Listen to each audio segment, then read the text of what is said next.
Okay. Yeah, it's me again. Yes, sir. Not starting anything. Yeah, I'm not starting anything, folks. Yeah, I'm just hanging out. But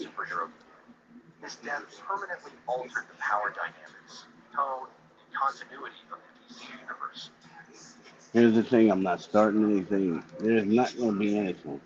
Yep. And yeah, I'm doing this horror thing. I'm doing this horror thing, you know. It's all good. You know, I'm into like the horror movie genre. And here's the thing, you know, as for not starting anything, yeah, the horror movie genre is something that has always fascinated me. You know, when I was a kid, we would watch, you know, the horror movies, you know, like Dracula, Son of Dracula, The Return of Dracula, you know, um, Creature from the Black Lagoon, Son of the Creature from the Black Lagoon, Return of the Creature from the Black Lagoon. I mean, these are all classics. You know, you can't find any of these things, any of these on DVD and Blu-ray in the stores. You got to order them from Turner Movie Classics. I mean, these are movies such with such a cult following. I mean, I will even give you another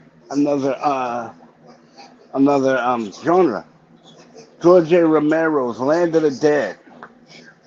You can't find that in any DVD video store video machine. I mean, you got to order that from Turner Movie Classics. I mean, their golden section. I mean, you can't order movies. You can't like find movies in Walmart like you used to be able to, like in a dollar bin. You know, because I looked out when I went to Walmart. I actually found all four Superman movies, actually all five, including the one with Brandon Routh as Superman. And I'm gonna tell you, the clerk didn't know what he was selling me. You know, when I picked it up, because this was a cover that was actually it had a it had the cover, the paper cover in it, signed by Christopher Reeve. You know, the movie actor that actually played Superman on the big screen. You know, because George Reeves did a Superman movie. You know, that was the pilot. That was the jumping point for the TV series, The Adventures of Superman. That was his movie right there.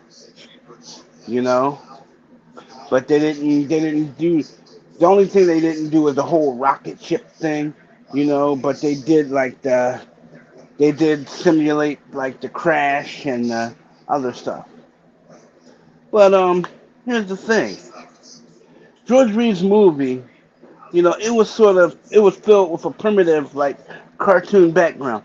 You notice how when you saw Christopher Reeve fly across the screen, you didn't see George Reeves fly across the screen in some scenes.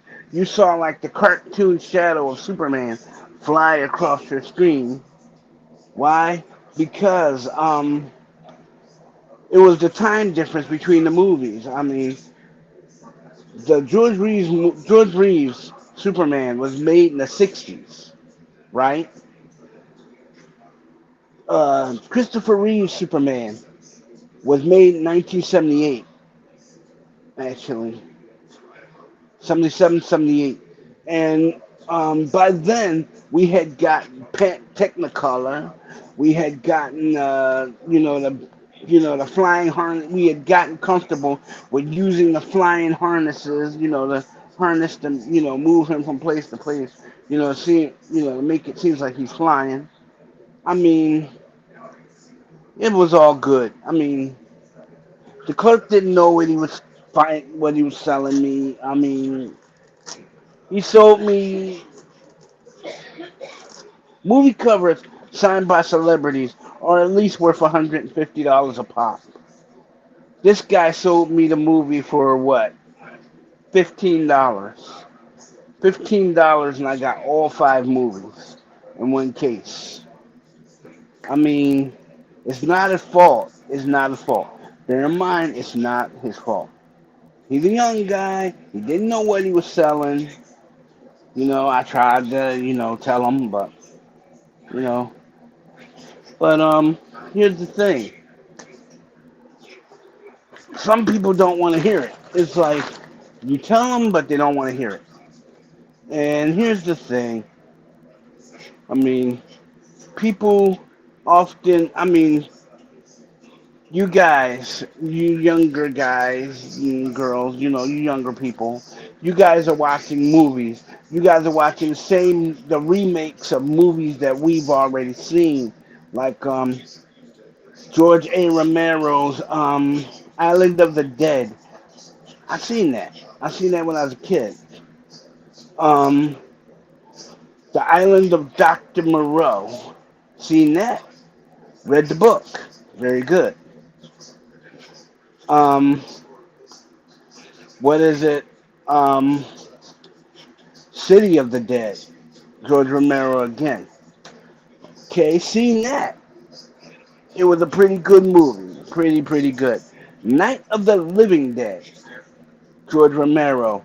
I saw it again. Featured on Hitchcock when I was a kid. Yeah, the last time I watched it, I watched it with my aunt. We also watched the Dark Shadows, House of Dark Shadows. I mean, when you're watching TV with someone, they open you up to so many things that you don't notice. When you're watching TV, you're just staring at the screen and you're wondering, yeah, what's going to happen next? All the while, the person next to you is watching TV right along with you, and they're going, does this guy really know what's happening, or is he just staring at the screen, or you know?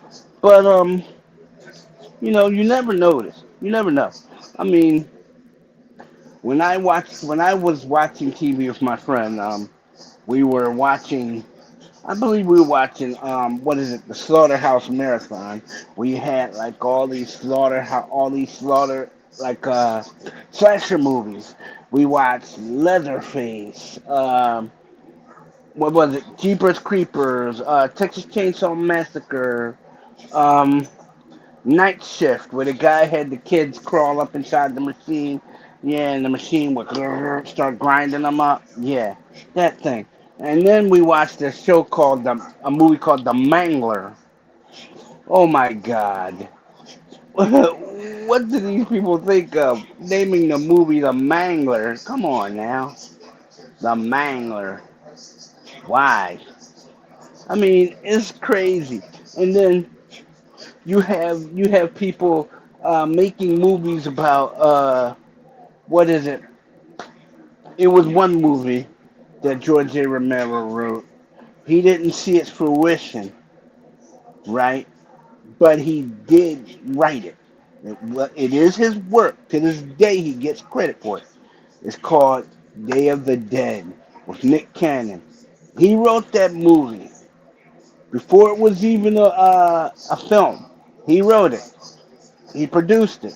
But before Nick Cannon was even started in it, right?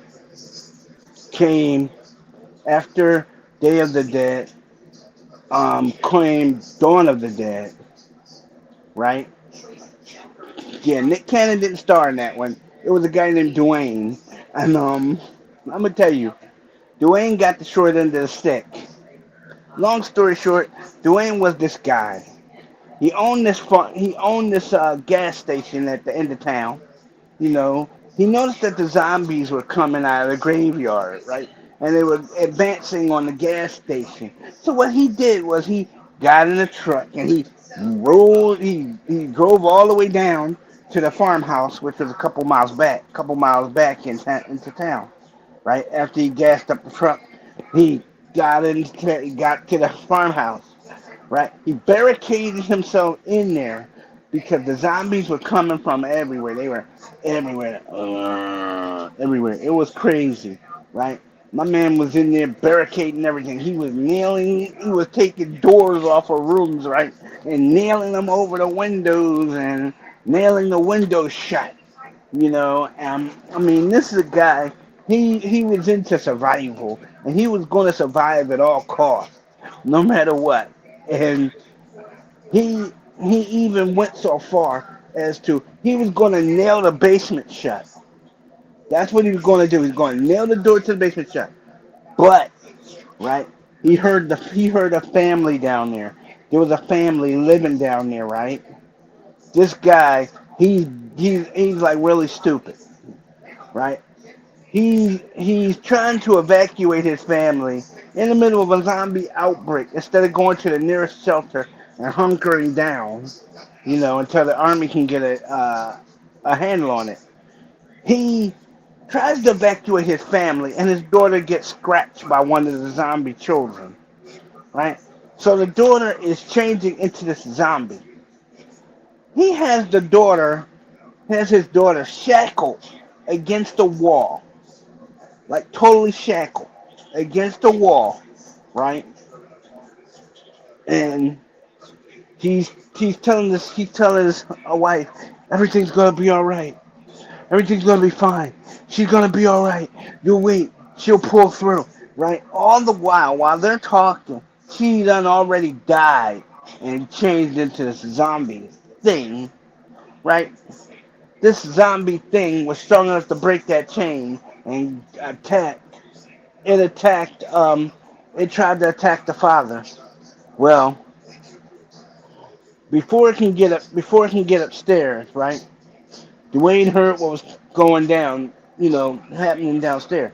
They come running upstairs, and the zombie is after them. Dwayne opens the door and smacks the little girl in the head with a hammer. Bam! Right, hit her in the head with a claw hammer, and knocked her back down the steps. Right, and she was still trying to get. She got up, and she was still trying to get upstairs. Like you could hear her smashing the door, like bam, bam, bam. Still trying to get through the door. Right, okay. Dwayne is like, okay, we're not gonna let her get up here, and the guy is still determined to say, oh, that's my daughter. We can't do this. But you know what? That ain't your daughter. It ceased to be your daughter when your daughter died. Dude, that's a monster. So, Dwayne is arguing with this guy. Look, man, that's a zombie down there. We're live people up here. I'm trying to save you guys, but you gotta meet me halfway. You gotta help me seal this place up until we can get out of here. Okay, fine. He's nailing the doors shut, all the while. And Dwayne is like totally. He's thinking to himself, if this basement comes open and she comes up here, we're all gonna die. So what he does is he finds the shotgun. Okay, he got shells. So he finds this shotgun, right, that the owner had, and he says to himself, if she gets up here, I'm gonna have to use this. And the guy says, that's my daughter. You can't use that on her. She's a child. What are you thinking? And Dwayne says, look, she's a zombie. She sees being your daughter the moment she died. We should give her the peace that she needs. We should give her the peace that she deserves. So the zombies are beating on the doors and the windows, and she's beating on the basement door. She pushes the door open, and Dwayne hits her with both barrels of the shotgun. Boom, blowing her head off. Her head just flips back down the steps, and her body just tumbles back down there. He slams the door, nailing the door shut, right? And the guy is sitting there crying, but look, you're alive. Your wife is alive. You can have more children. Dang, think about that. People don't think about that. But see, here's the thing, right? He was trying. They were trying to get out of town, right? They noticed that the zombies stopped moving during the day. Okay, during the day they become inanimate. You know, they don't have a need to feed, so they're not walking around. Okay, so what he did was he's like, okay, the sun comes up, we're gonna take the truck, we're gonna get we're gonna get to the gas station, we're gonna gas up, and all of us are gonna get out of here. Okay, only one hitch to that little plan right there, right?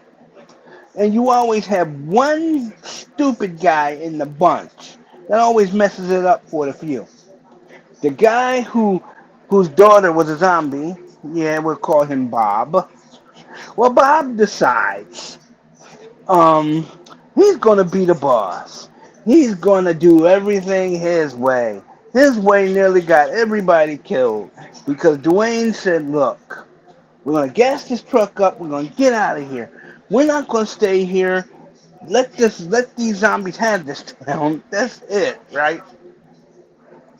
So they all get in the truck. Dwayne puts the women and the other stuff, other people in the back of the truck, and they take off down the road, right? And they're driving, and you got two or three zombies coming out the woods.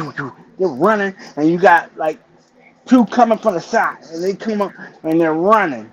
They couldn't catch them because the truck was really going fast, right? They get to the gas station, right? And the pump is locked. The owner actually who locks the pump?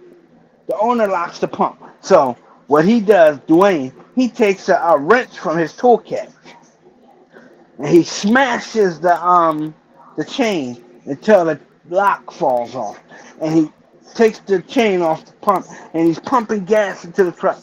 He's telling Bob, he's like, "Look, Bob, keep everybody on the truck, but keep a lookout. Let me know when the zombies come." And he's like spraying the gas in the truck, right? They got a full tank. They're ready to go. Okay. So he's like, "Okay, we'll fill up these containers, right?" Everybody had a container of gas next to them. Hello. Hello, Colin. Everybody has a gas tank next to them, right? Fine. That's all good. So he puts them in the truck and he's ready to roll out. Down the road. All of a sudden, lo and behold, right? You got zombies. They're coming from the front. They're coming from the back. They're coming from the side, right? He has no other choice but to turn the truck around like a wide turn. 180. So he's doing it and he's coming out. The guy got to be doing at least 60 miles an hour coming out of this gas station. He's doing his best. He's just coming around. He's coming around, and he smashes into the people like literally, boom, smashes into the zombie, smashes his way through. And they're going back to the farmhouse because they have no other choice because the zombies have overran that position. So he's gassing all the way back to the farmhouse. And like the truck is moving, right? Then you got Bob. Well, Dwayne, my family and I, he's telling them what he wants to do. But but Dwayne is telling him, "Look, man, there's zombies out there. We're the only humans left. I don't know if there's any other humans left, but we gotta stay alive. Listen to me for a minute, right? We're gonna go in here. We're gonna hunker down. I know the army's out there somewhere dealing with this. We're gonna give them time to do what they do." Bob, on the other hand, he decides, "Oh, hey, it's been a while." He decides it's going to be in his best interest if he's in charge. You got one in every crowd, don't you? You got that one stupid guy who goes along and says, "Oh, I want to be in charge because I have a family and I have more experience than you." And no, but then Lo and behold, Dwayne says, "Look, man, you can boss your family, but when it comes down to me, I'm getting out of here. I don't know what you're gonna do, but I'm getting out of here, and this is how it's gonna go." When the army comes, and they're coming, because I heard it on the radio, they're coming. And when they start thinning out these zombies, I'm gonna wait till they thin out the zombies enough to where we can get out of here. If you want to come, fine. If you don't, then stay here and die. Right? So the army comes up and they're thinning out the zombies. Pow, pow, pow. They got the helicopters coming in. Dropping bombs. Boom, boom, boom, boom, boom. Right? They bomb the town. All the hell. Right? Bomb the town. All right. So here's the thing. They do all this bombing, right? And Dwayne is still in the house with this one scared girl, right? Barbara. And he's telling Barbara, he's saying, "Don't worry, everything is gonna be fine. Don't worry. The army's out there, they won't let us die. You know, we're gonna get out of this okay." And she's telling him, "But my brother is still out there." "No, your brother's a zombie now. He got caught, he got bit, that's it. You know? And lo and behold, the army shows up. After all those hours of Dwayne staying off the zombie horde, they show up and they shoot the zombies all up, outside. You got dead zombies over there and dead zombies over here, right? And you got the guys hauling the bodies off to this big ditch and they're pouring gasoline in there and they're burning the zombie bodies, right? Okay, fine. And then you got one guy, he's supposed to be from the CDC, right? He brings these big barrels over here. Big barrels. They're like metal. They're like the kind of barrels you keep beer in.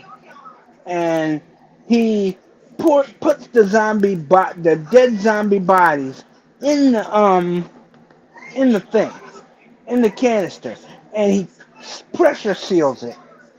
And they do this, and they got 6 zombies all capsuled up, and they're ready to take them back to the CDC.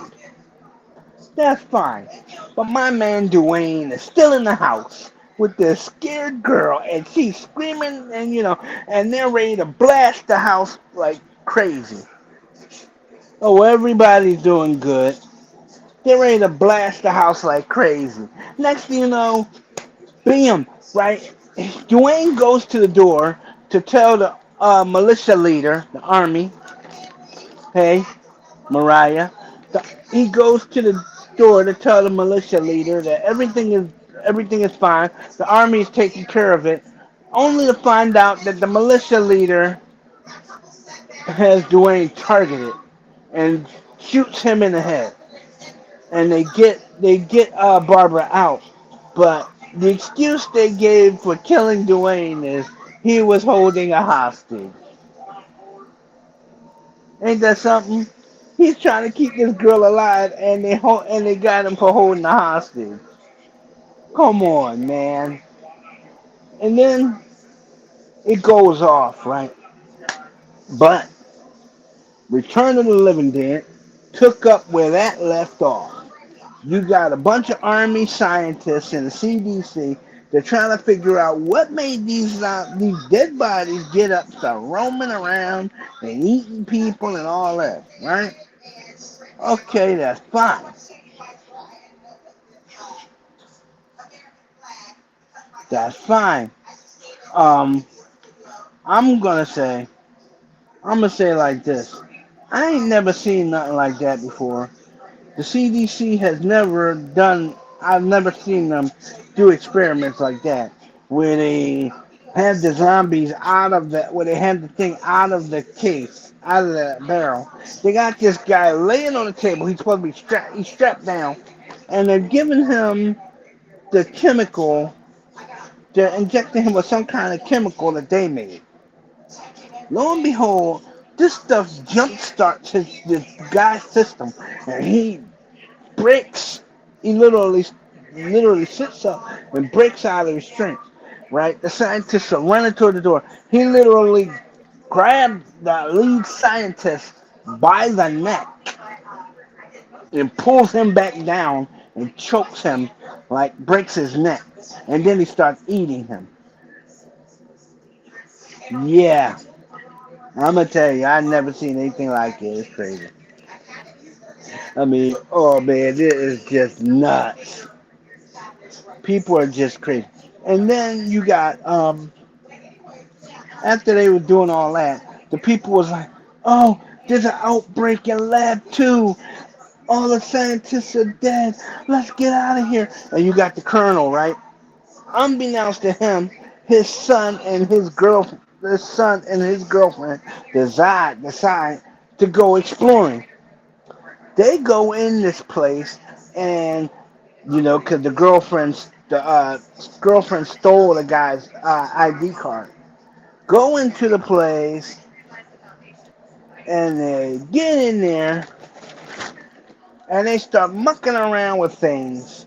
And the girlfriend gets a large dose of the gas in her face. Like, boom! The gas flew up and hit her in the face. Boom! Boom! Right?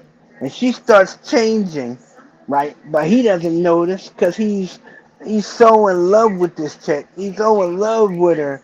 He'll do anything. Yeah, I know it's been a while, Yuri. He'll do anything for this chick. So he's driving around with this girl and his friends, and they're going, to get something to eat. Because she says, I'm hungry. I'm hungry. No matter what I do, I can't shake it. The hunger is too great. And he pulls into a Quickie Mart, a convenience store, that you people call it. So they go into the convenience store, right? And the guy is asking him, what can my girlfriend eat? She's hungry. He's talking to the clerk. All beknownst to him, his girlfriend is over there taking food off the shelf and eating it, like chowing down, and the guy that's in the thing, he goes running over there and he says, "Hey, you can't take that. You didn't pay for that." And the girl says something like, "Hungry," and she grabs him by the shoulder and she bites down. She literally bites him up, on the neck. Bites down on him. And she starts feeding on him. She's literally eating him, right? And her boyfriend pulls her off and says, come on, they called the cops, come on," right? And, that kind of thing. I mean, but there you go. You know, it's a lot of stuff. You guys have been watching these movies for like years, but they're remakes of the same movies that we watched when we were kids. Same movies, different actors. You know, yeah, real different actors. I mean, even down to what is it? Invasion of the Body Snatchers. But here we are.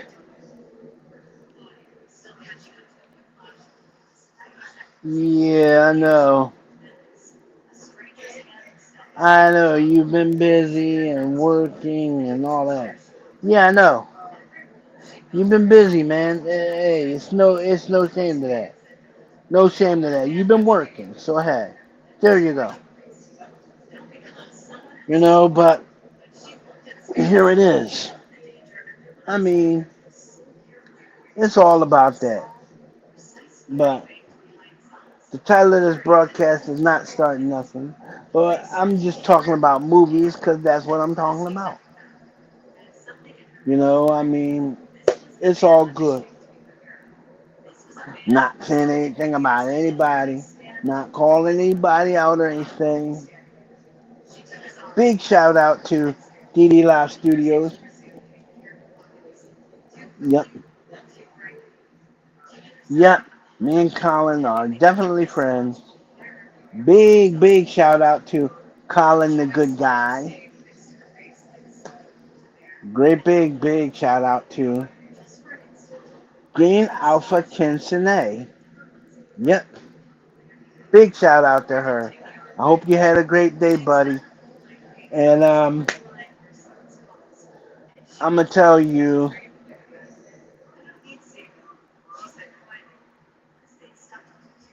the link. Yeah, we'll see about that. It's been a while.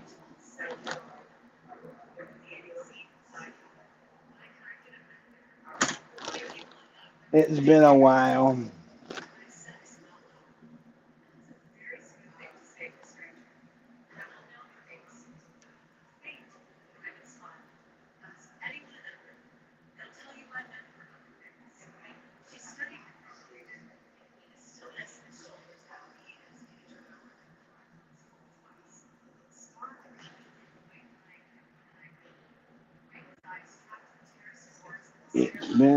It's been a while.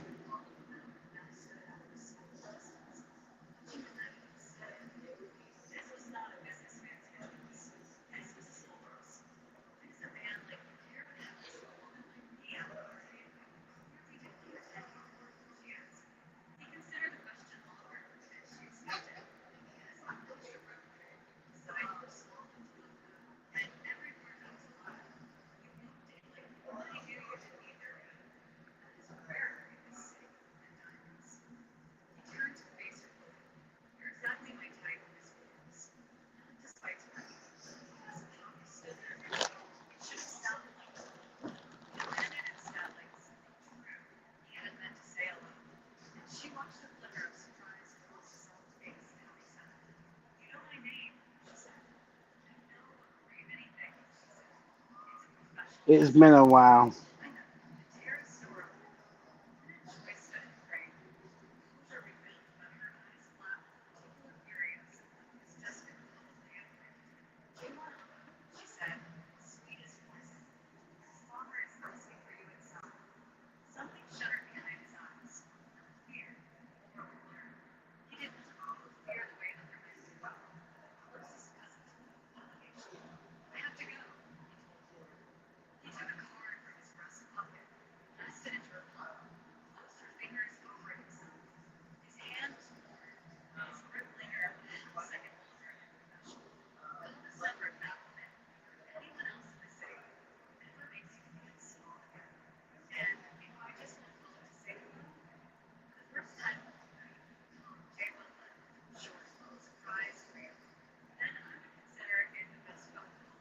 It's just been a while.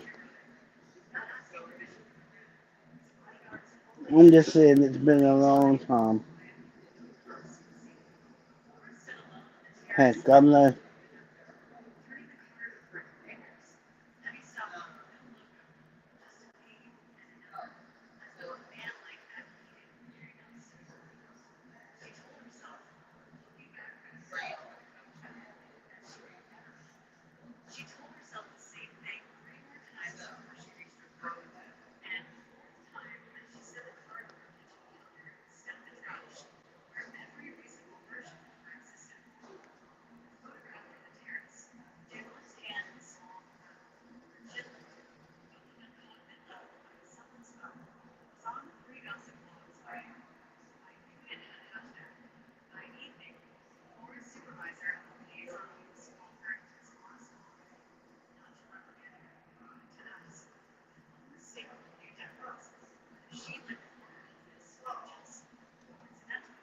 It's just been a while.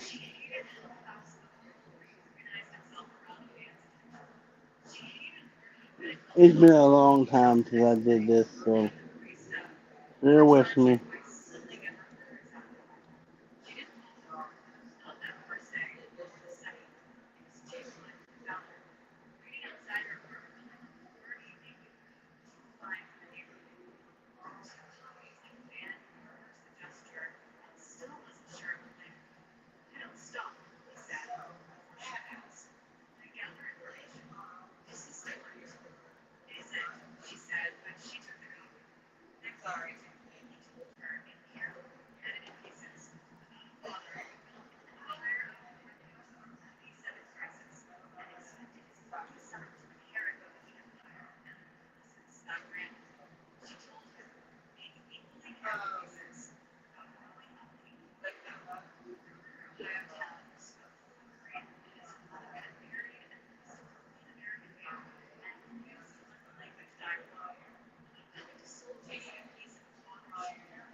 Well,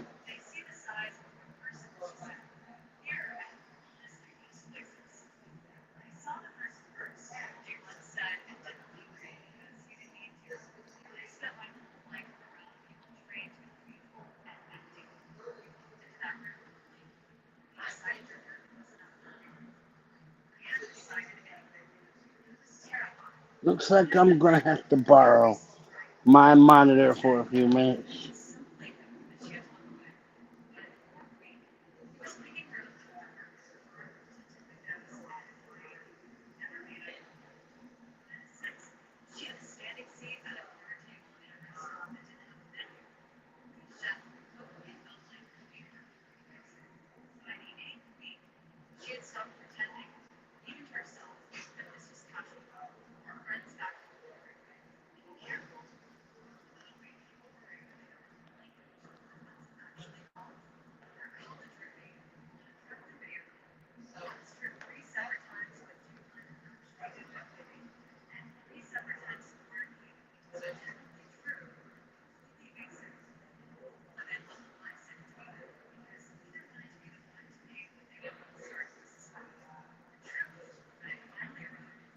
Okay, here we go.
Come on.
Okay. Hey, buddy.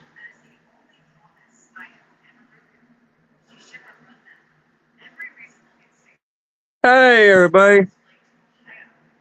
Yeah, I Been a can long hear you. time. Bye. Now, speaking of movies, there's this ongoing fan series about that Sean Connery movie called The Rock that starred Nicolas Cage, and this fan series claims that it's actually secretly a direct sequel to the James Bond movie Diamonds Are Forever. In that Sean Connery's character in The Rock is secretly James Bond, and that The Rock is secretly his actual last appearance as James Bond.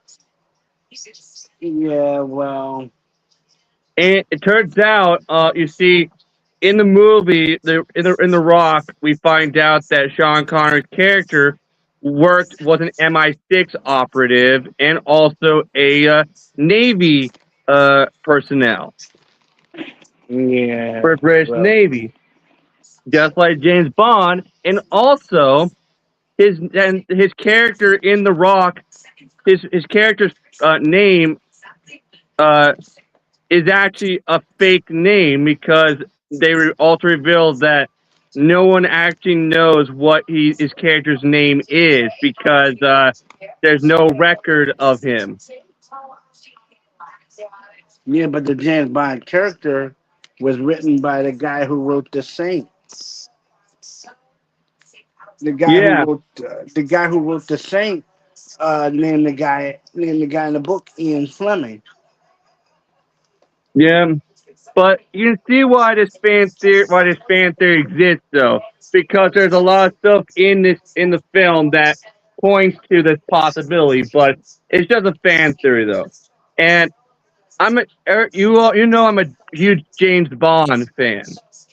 Yeah, but what I'm saying is, the movie. I mean, like I'm like here to do the movie thing. You know, that's what I'm doing. I mean, all this crazy stuff. I mean, we're not doing that. We're just No, not doing it.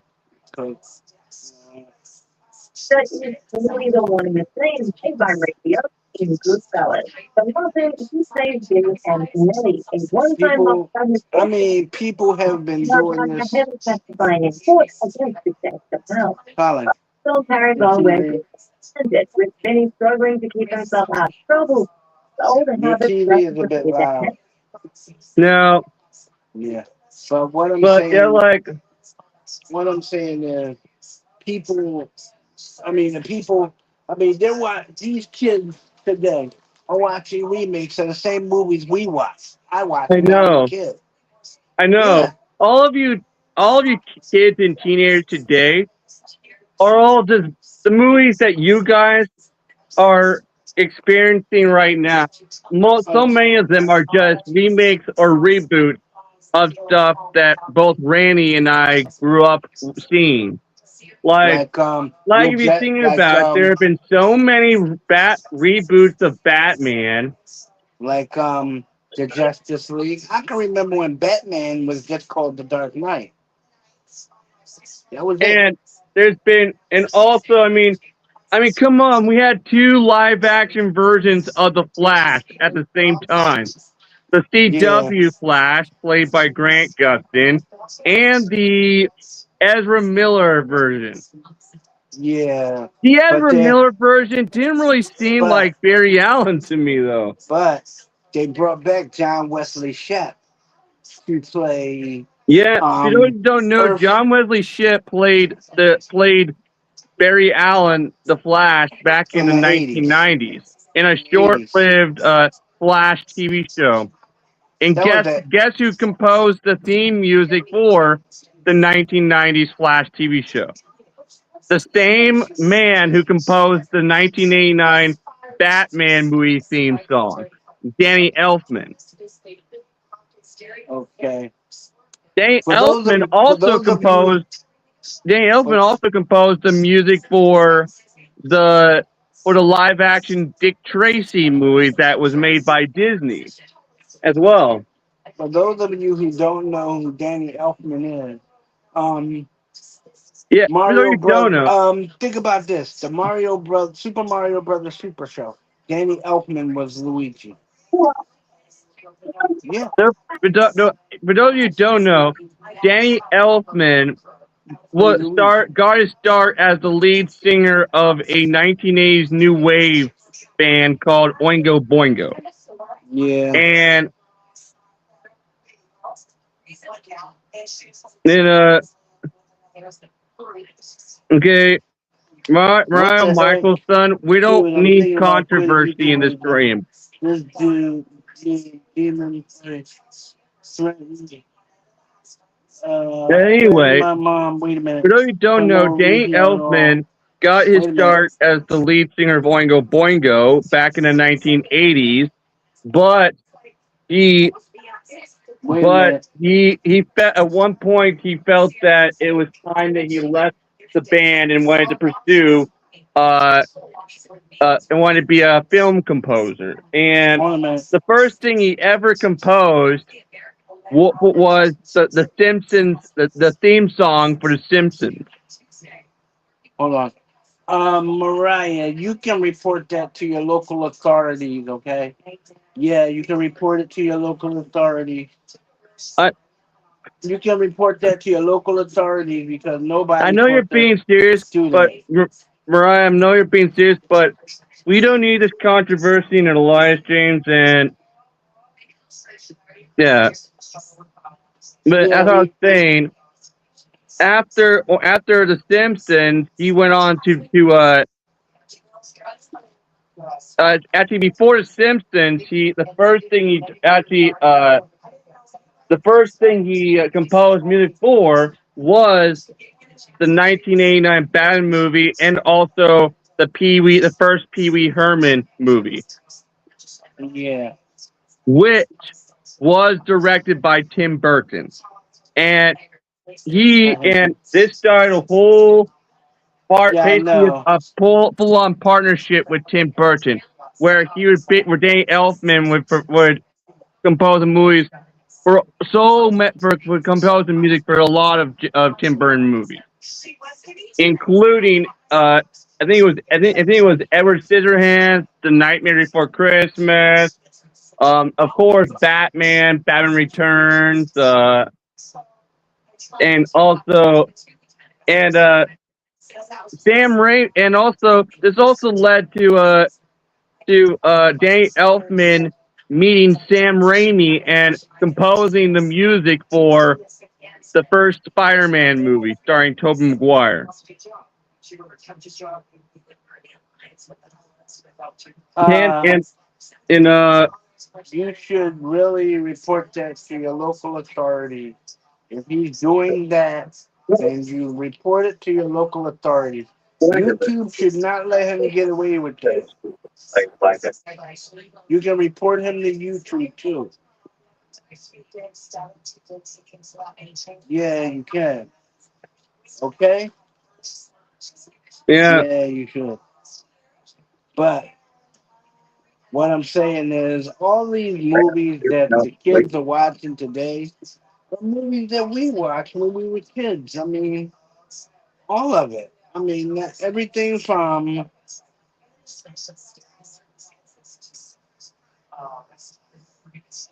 yeah, and every everything from uh, Twilight to um, well, I'd say Resident Evil, which is another version of Land of the Dead. You might as well say. yeah. If you don't know, everybody, for those of you who don't know, so a lot of you probably don't know this, but the original Resident Evil video game was originally going to be a revamped uh, remake of an already pre-existing arcade game about zombies.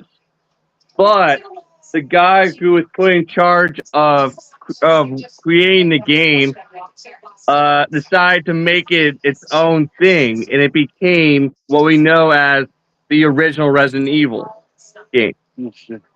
And um, I don't know Oh, why, but in the early the Resident Evil movies from the 2000s, they didn't even use the actual Resident Evil main character as the main character of the movies.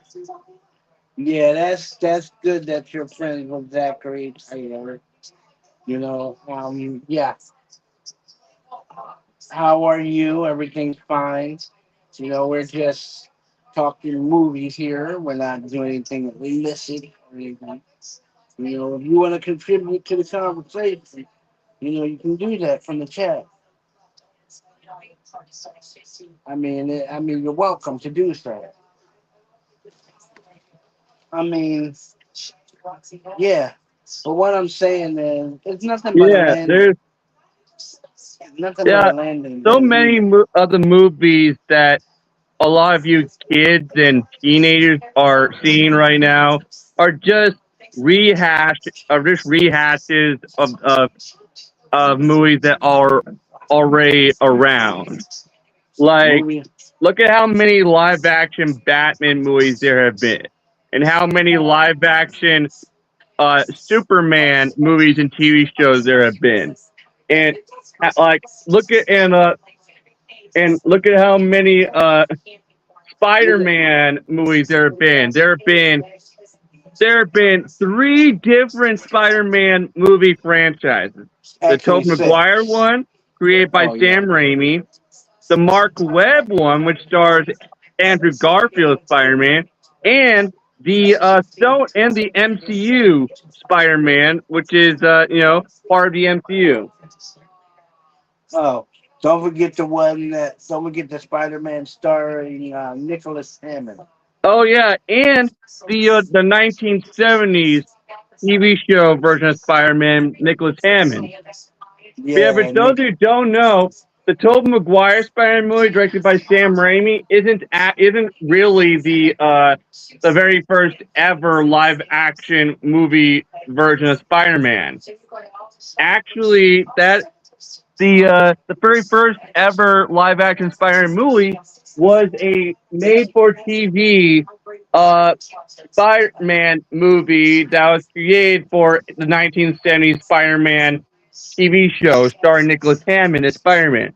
And it was such a good, it had a cinematic look to it. It had such a cinematic look that it was actually shown in theaters.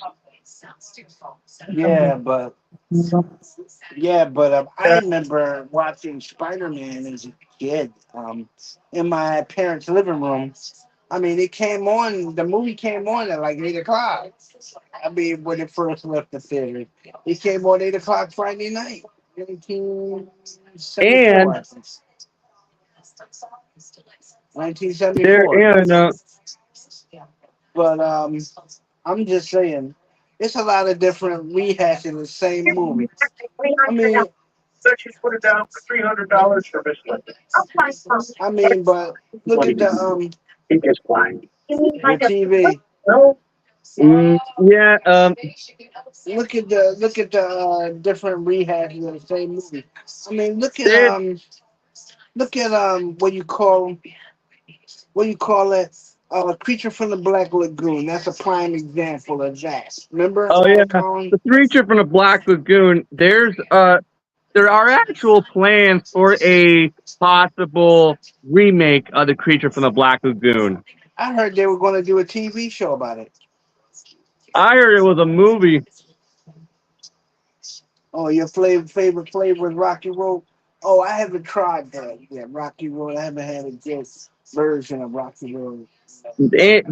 And look at all the live action Batman movies that we've gotten over the years. Those, like, I mean, everyone knows the story of Batman, but Yeah, but look at the some people Superman say movie. like, You got Kirk. You got Kirk Allen. You got the other guy, George Reeves. You got Christopher Reeves. You got Gerald Christopher. You got John Haynes Newton. You got you Dean got Cain. It's a there lot of them. many actors have played Superman live action over the years. Everybody, Many of of course, the in fact, I actually have every single episode of The Adventures of Superman starring George Reeves as a disc set. I got it for as a Christmas gift years ago when I was a kid. When I was a kid in middle school. Oh, My my grandma got for me, and I still have them. Yeah, the first seasons of the Adventures of Superman were in black and white. It wasn't until like it wasn't until like season two. it wasn't until 1976 that it was Pentecost. Then there was also um Then it was then came like but Christopher, before like, you but know, before George Reeves came Kirk Allen.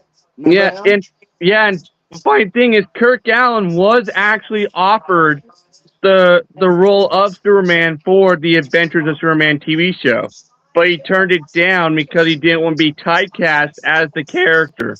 Yeah, but he did do a Superman movie though. That's what I'm Yeah, saying. He I mean, did do it. he did 2 movie serials. Yeah. But And those also, aren't don't the forget about the Batman movie serials. that was Lyle Wagner did 2 movies as Batman. I have, I actually have both of the Batman movie serials on DVD. Actually, both of them. The ones with Lyle Wagner and Adam West. Adam, no one talking about the actual black and white movie serials from like the Uh, 1930s and 40s. then you're talking about the ones with the other guy. What's his name? Alan Wood, right? Yeah, and yeah, the ones that were like Yeah, the one called 1930. Batman and the one called Batman and Robin.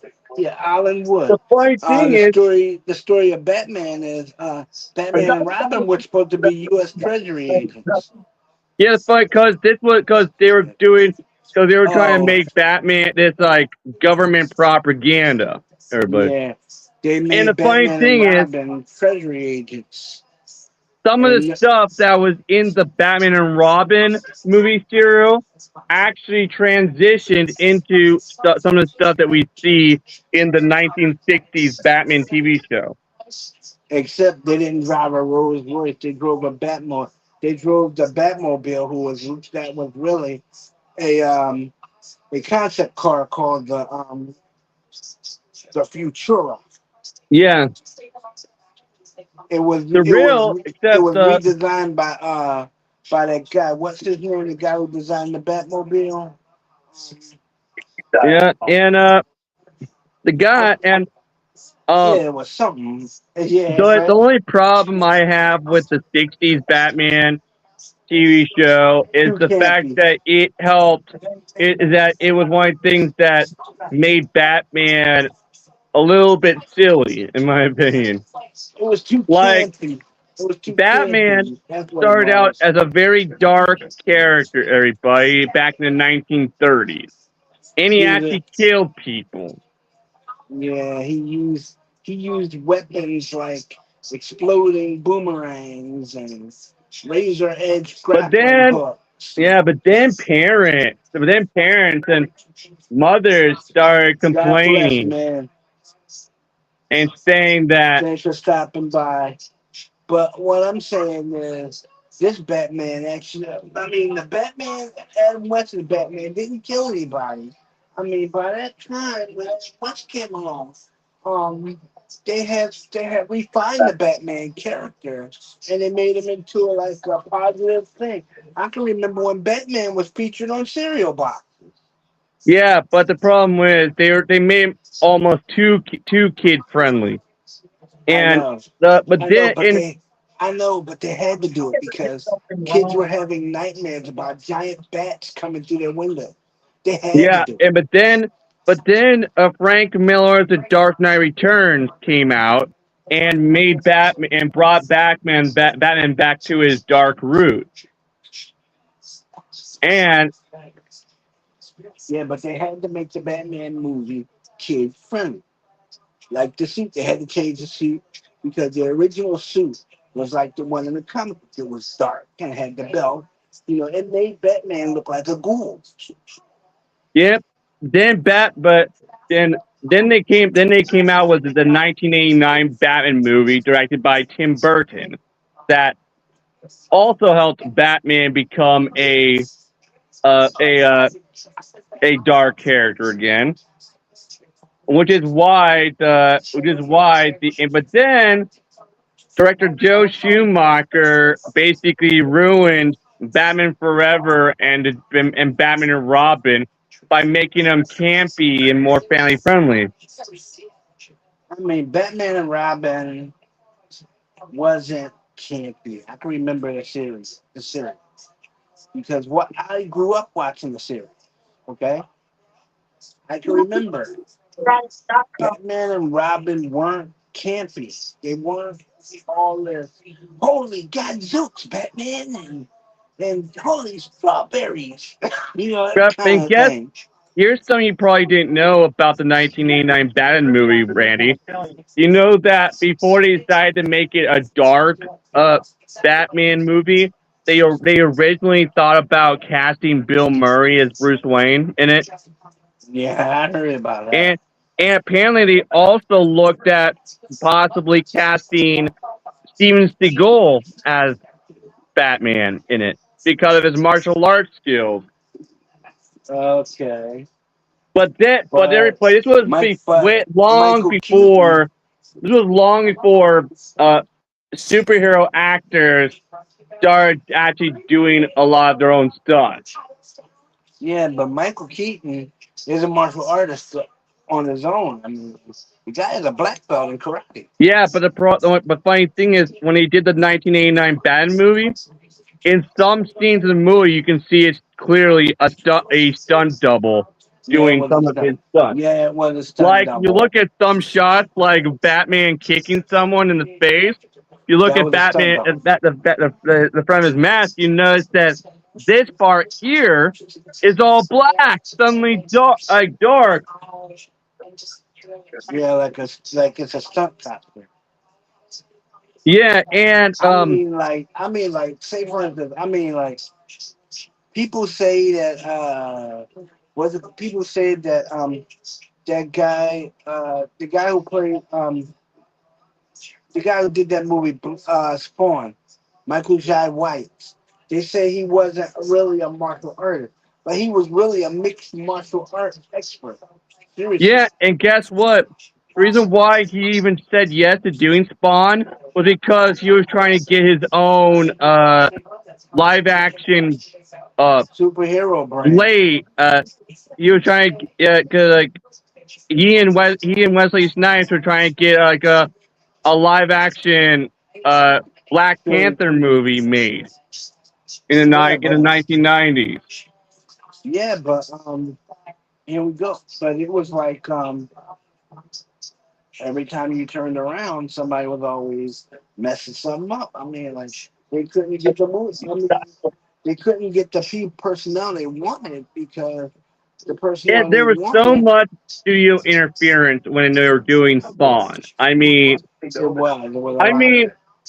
there's because of this, there was the dumb subplot of the the villain having a bomb in his chest.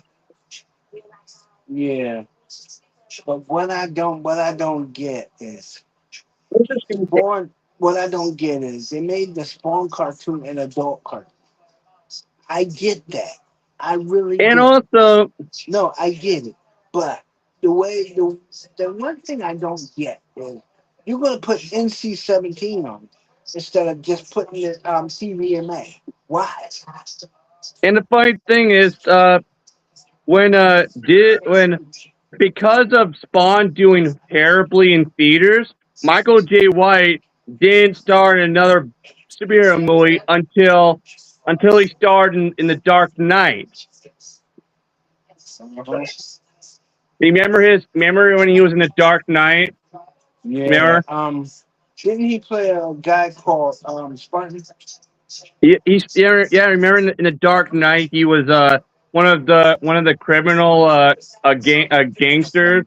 Yeah, he was a gangster, but in the series featuring Spartan, um, Michael Jai White's character was Spartan Yeah. because Kate Kate Kane Kate Kane became Kate Kane, who was really Bruce Wayne's daughter by Catwoman, Oh, not and his other not his funny. niece, not his niece. She wasn't called Elena. She was called Kate. Dude, and one thing I didn't like about Batman and about the 1997 Batman and Robin movie is how they chose to adapt Barbara Gordon, Batgirl. Like in the movie, she's not even James Gordon's daughter. She's a relative of Alfred. Hey, yeah, they redid everything, and they really. I mean, when you're working with a story that works, keep it the way it's meant to be. Don't rework it. But And also, they made Batman and Robin too campy, in my opinion. yeah, Robin says, "I don't have $1 million." Batman says, "You don't have $1 million." He said, "I'll borrow it from you." Damn, that's cold. And You go, yeah, but remember they were under the influence of Poison Ivy's pheromone stuff. yeah, So, yeah. Poison Ivy and, didn't do all that. guess what, everybody? If you go back and rewatch that scene from Batman and Robin where Dick Grayson saves Barbara from going off half a bridge during that motorcycle race,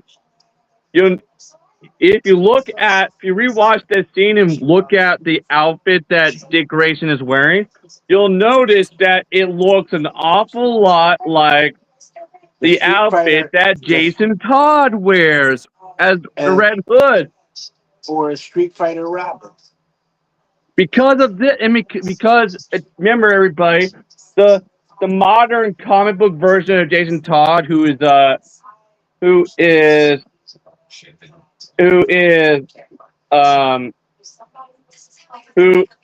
calls himself the Red Hood.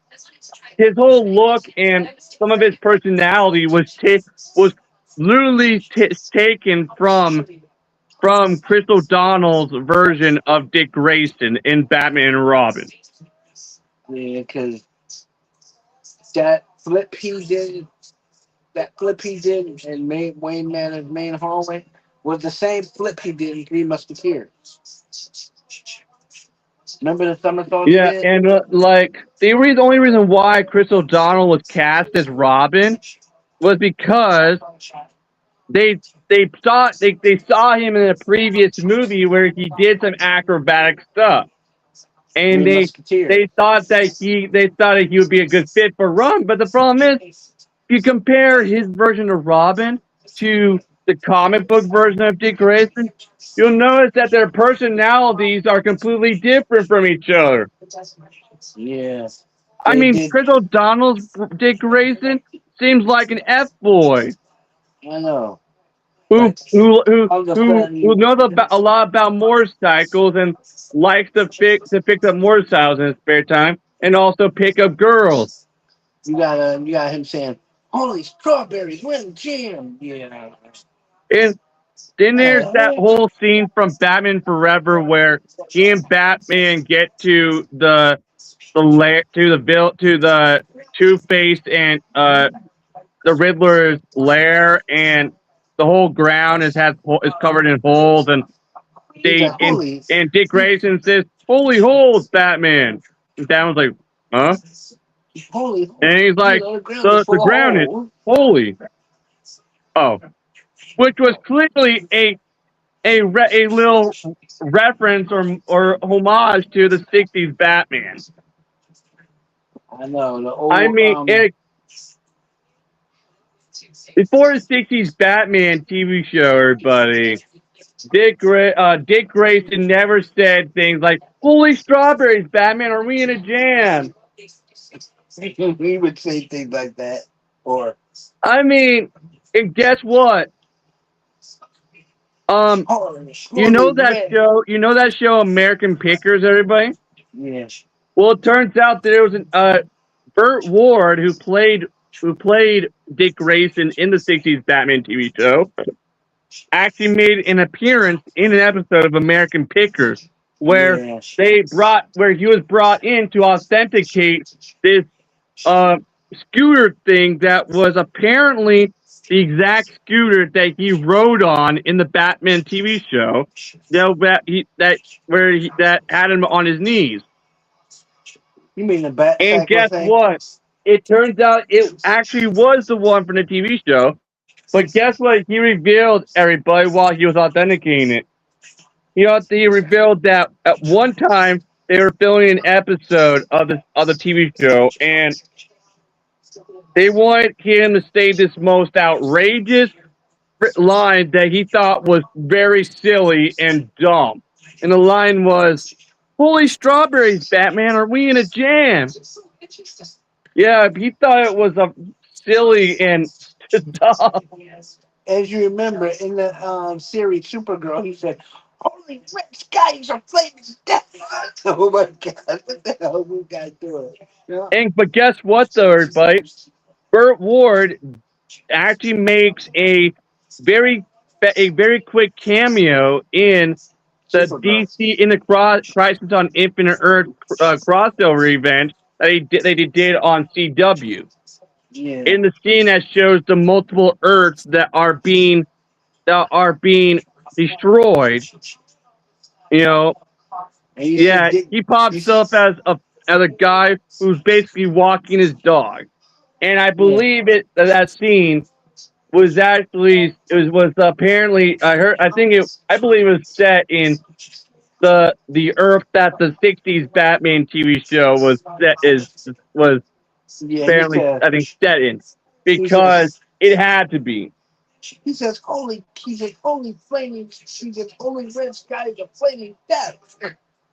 Yeah, and Uh, I mean they didn't say he was playing he was playing uh, Dick, Dick Grayson, but I think he was. Some people actually thought there was a theory that was a short-lived theory that claimed that in that cameo he was actually playing a different character who was actually a member of the the Legion of Superheroes. I think that he did. I think he did a Dick Grace. See, when he did that, right? Yeah. What you call him? Let it slip that he was supposed to be a Dick Grayson that never became Robin. He's supposed to be a Dick Grayson that never became Robin. Look. Uh, the funny thing is, even though he was when he was cast as Dick Grayson for the '60s Batman TV show, he wasn't even an actor when he was cast. He was just a college student, He and was an insurance salesman. yeah, He and sold he just insurance happened to for. look the part, and he just happened to have the right body type that they were looking for. So he actually happened to look like he could do those acrobatic movements. He did actually he could because he did all kinds of martial arts. He sold insurance for Pioneer Insurance when he was in college. When he played Robin, he was just turning what 21 years old. Yeah, like and the funny thing is the way they were having to portray characters, they were having to portray the character like the character was like in his early teens or teens. So, which is why there were so many episodes where he's like, you're a growing boy, Robin. You need your nutrition." Anti-bullying network. Hey guy, what's up? He said, "Hey Colin, Oh, yeah, yeah, we're like doing something totally different. Instead of just doing whatever, we're talking about movies. We're just doing our thing." yeah, and the funny thing is, apparently, uh, in a book that Burt Ward published that was about his crazy experiences that he had while playing Robin. In this book had published, he claimed that at one point during the filming of the show, they started having him take these special pills to make his you know what smaller because So it wouldn't be noticeable on screen, And so to children tell wouldn't see it. him to suppress But it. then, he put a stop to that and just started just using his tape to cover his downstairs in different ways when they were while they were filming. Yeah. Like the DC-52 Robin suit is nothing but colored pressure paints. Of course, computer. It's a I pair of think you ever saw those pressure paints that the athletes wear?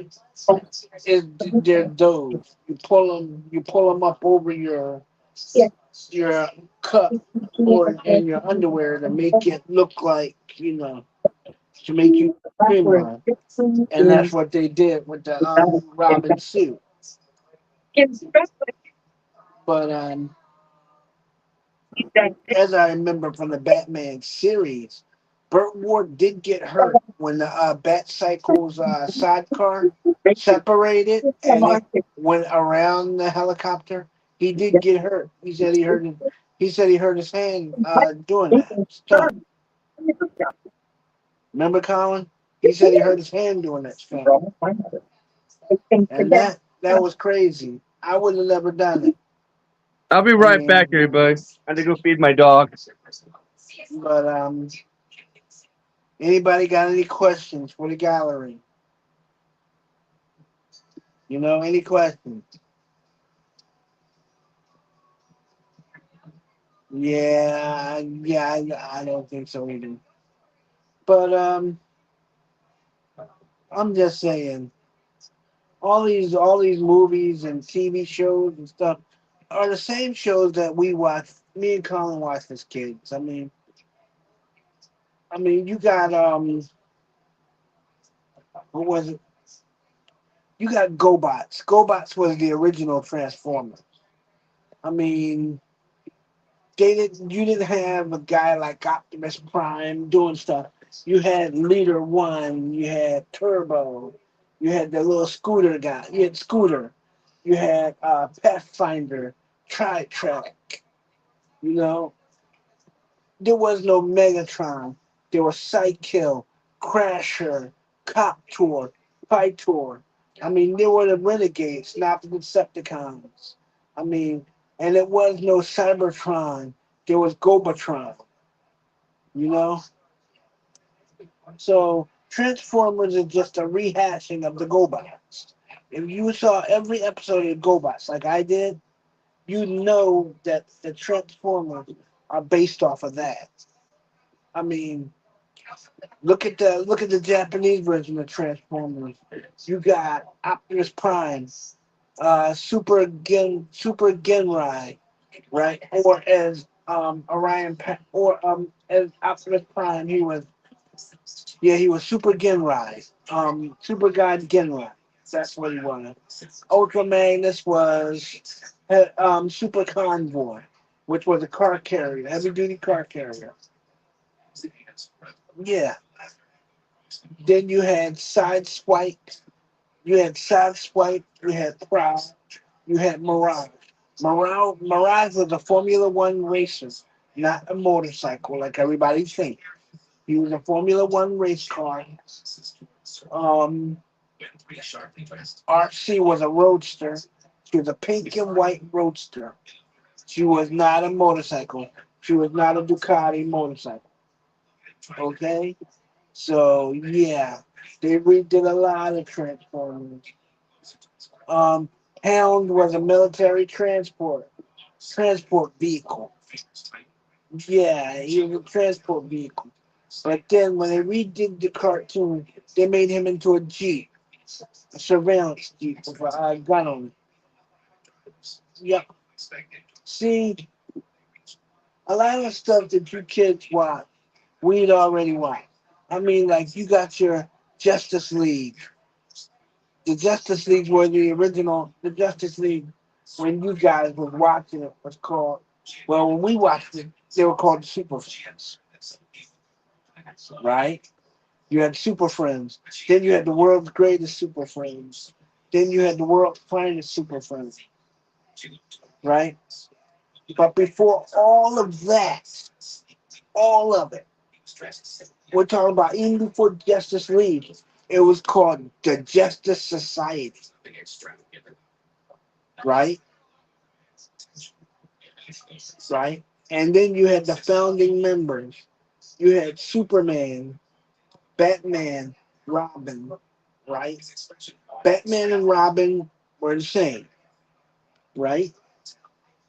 Then you had Wonder Woman, who wasn't called Wonder Woman at the time. Being as though it was wartime, she was called American Made, right? All right, And I'm back, everybody. her real identity was not Diana Prince. Her real identity was Dinah Prince. She was a US Treasury agent that they sent to Germany to spy on the Axis powers. She used all kinds of gadgets and stuff, grappling hooks, motorcycles. You know, she had all different kinds of suits for all different kinds of terrain. She had the diving suit that Linda Carter wore, the motorcycle suit that Linda Carter also wore, that Kathy Lee Crosby also wore in Wonder Woman, right? But what you guys really don't know is that Diana or Dinah Prince was not a brunette. She was a blonde. And makes his coffee. Fire everyone else was up for your father yesterday.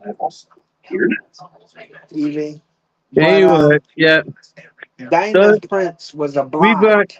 we got so many great live action versions of Superman over the years, but now we have James Gunn's version, who is like the weakest version of Superman I have ever seen, and literally just seems like a poor ripoff of Christopher Reeve. I mean, the closest I've ever come to Christopher Reeve, and I'll give him his credit. Tyler Hoechlin. Tyler Hoechlin did great as Tyler Superman. Hoechlin. I heard that he based his portrayal on the Dean Cain Superman and the Christopher Reeve Superman. Yeah.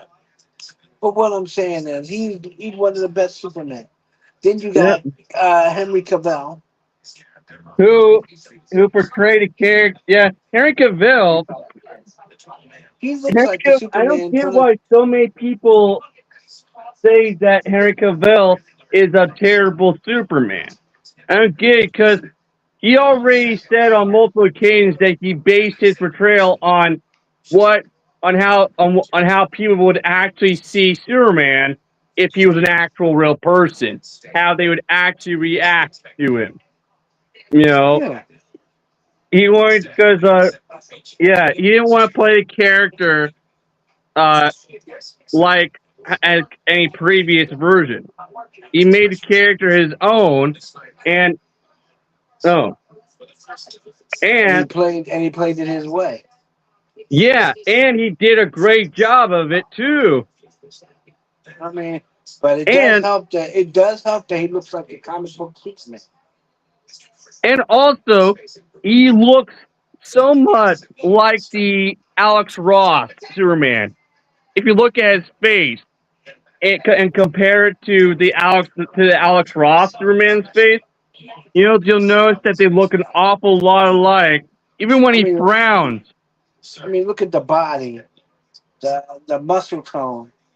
I mean, come on. Yeah, It look like, I it mean, look like, he it look, literally did a lot of weight training for the role. But of course, to make his body look more muscular, though, even though it was already very muscular, they had him wear this special muscle suit underneath his Superman suit when he did Batman vs Superman: Dawn of Justice in Justice League. It was this special bodysuit that was black, but all the muscles on it were silver. Were and like shiny silver. And the original Flash suit was not armor. It wasn't even Kevlar. It was heat resistant rubber. Yeah, Remember? and here's what I don't like about Ezra Miller's Flash. Simple. His Flash, Ezra Miller mostly based his portrayal of Barry Allen on on on Ba- on Bart Allen. It was Bart, basically Barry Allen's nephew. Bart, Yeah, Bart Allen. he actually said this while being interviewed during the making of Justice League, because he Which wanted was to do something different with the character. But the problem with that is it it just it ruins the character. I mean, because Grant Gustin did a better job as Barry Allen. yeah, and the funny thing is Grant Gustin never read a comic book in his life when he was doing the Flash. Yeah, He but mostly took inspiration from the Christopher Reeve Superman movies. He said yeah, but because he didn't read that was the only DC comic character that he knew of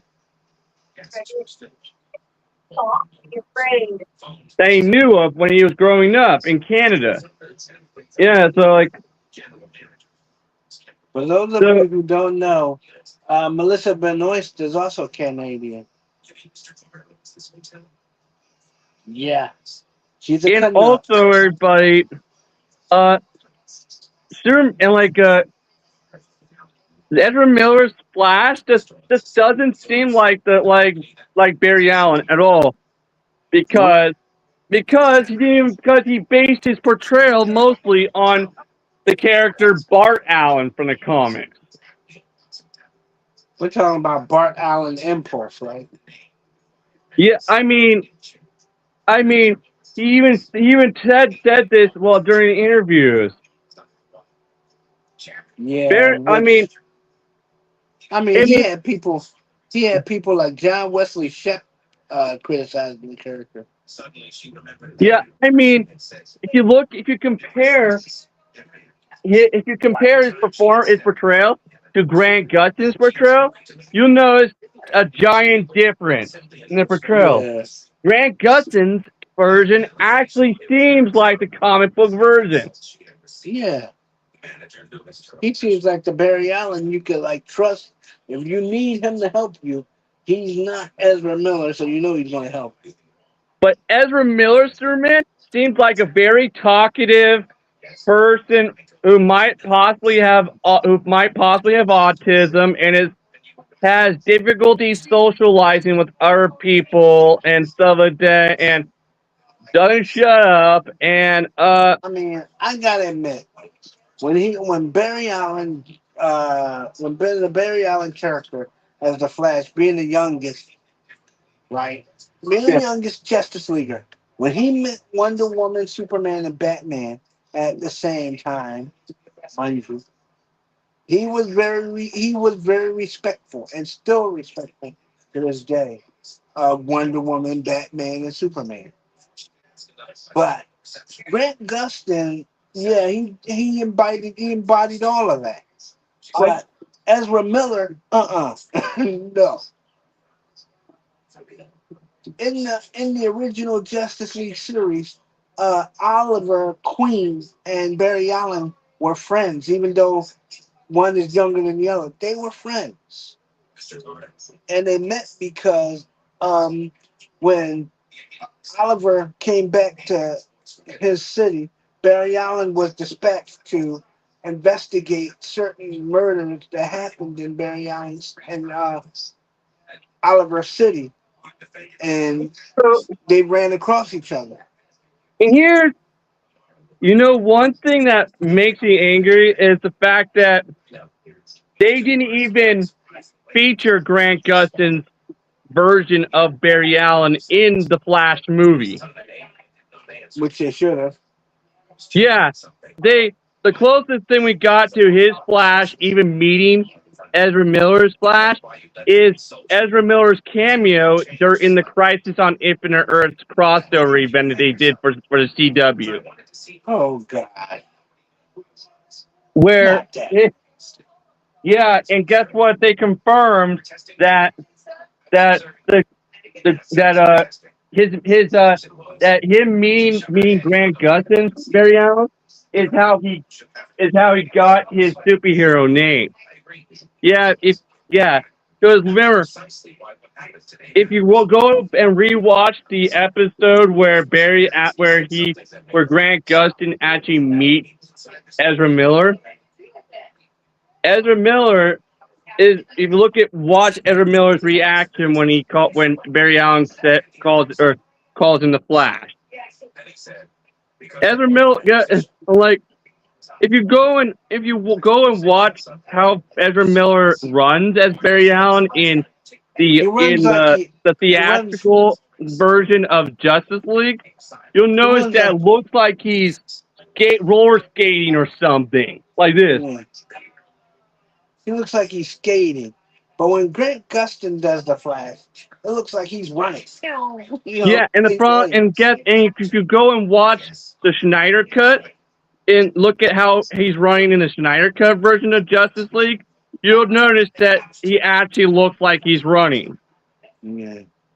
It turns out the reason why it looked like Ezra Miller was like roller skating every time he was running as Barry Allen in the theatrical cut of Justice League was because there was going to be a deleted scene in the Flash movie that showed the younger version of Ezra Miller's Barry Allen doing roller skating through the streets of Central City, a few days before he got electrocuted and got his powers. Basically confirming that he based his version of Barry Allen based the way he runs as the Flash on that of roller skating. But in my opinion, the image of the Flash running like he's roller skating just looks freaking silly to me. But what I'm saying is, Barry Allen as the Flash, Ezra Miller as Barry Allen was a joke. I'm gonna tell you like that. Yeah, and it doesn't help the fact that he became very controversial and was doing very shady and illegal things too. Carrying a gun on the set, showing up high. Yeah, and also, and he was also he was also a harassment kid, wasn't he? Yeah, and also,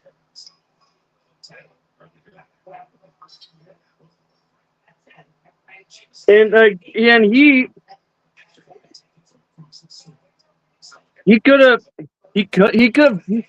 done a better job as Barry Allen, in my opinion. I mean, he should have actually looked more at the Barry Allen version of the Flash. His Flash and actually based his portrayal on Barry Allen like he was supposed to, instead of what he ended up doing, which was basing his portrayal mostly on Bart Allen. His Flash suit was a joke. Flash never had an armored suit. Yeah, the only reason why they gave him an armored suit, Randy, was because they were trying to go for a Batman version. Or a Injustice Gods Among Us look for his Flash suit. Yeah, but they made him look like a They made him look like a dandy. Yeah. He looked like a dandy, serious. Yeah, can you imagine him saving somebody? I'd be like, "Where's Batman? Get this guy out of here. Where's Batman?" Hell, I'd go for Wonder Woman. Where's Wonder Woman at? Shazam. Come on. You know what's crazy? Speaking of that, speaking of Bruce Wayne, Ben Affleck actually revealed that he finally got the character of Bruce Wayne right when he was doing the Flash movie.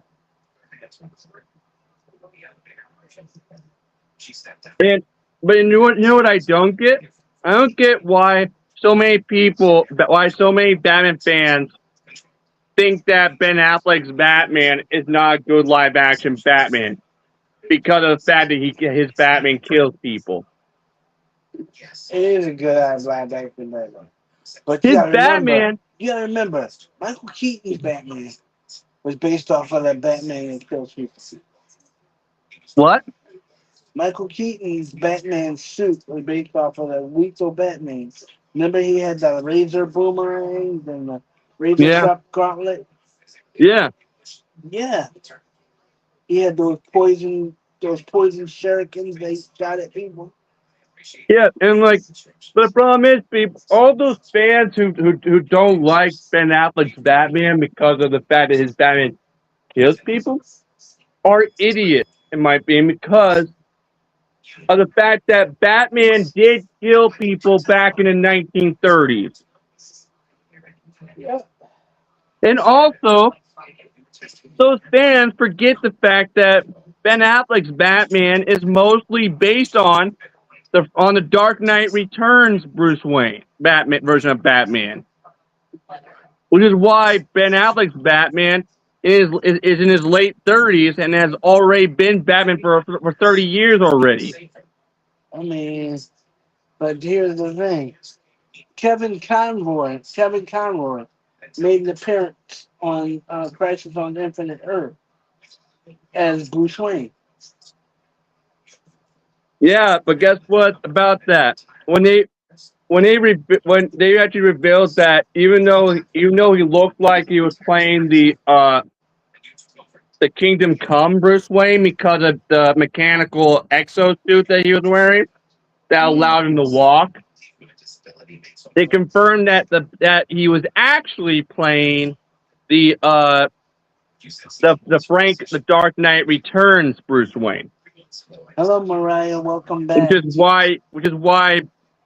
is why he had a hatred towards Superman and Supergirl during his cameo. Because Superman broke his back and his legs. Yeah, but they confirmed that they were actually going for a Dark Knight Returns style Bruce Wayne for his cameo.